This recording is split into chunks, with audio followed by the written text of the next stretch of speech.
నంద్యాల జిల్లాలో టీడీపీ నాయకుడు బూతు పురాణంతో రెచ్చిపోయాడు. కొలిమిగుంట్ల మండలం కోర్నపల్లి గ్రామం ఎంపీపీ స్కూల్ ఉపాధ్యాయుడు వెంకటేశ్వర్లను బూతులు తిడుతూ దురుసుగా ప్రవర్తించాడు టీడీపీ నేత విజయభాస్కర్ రెడ్డి. రేషన్ బియ్యం బస్తాలు స్కూల్లో పెట్టించుకోలేదన్న కోపంతో ఉపాధ్యాయుడిని బండబూతులు తిట్టాడు. దీనికి సంబంధించిన వీడియో వైరల్ అవుతోంది.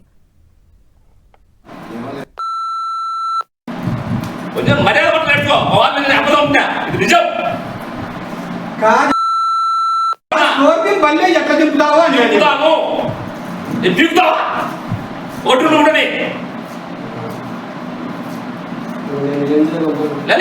మగుడు చాలా తలకాయ మగుడు నీకు లోపలే మాట చేస్తుందా కొంచెం మానవత మనిషికి పొజిషన్ ఉంటుంది. ఎన్ని సీట్లు వస్తాయి? 164 సీట్లు వస్తాయి. నువ్వేం రాజకీయం అవసరం అన్న. రాజకీయ ప్రకారం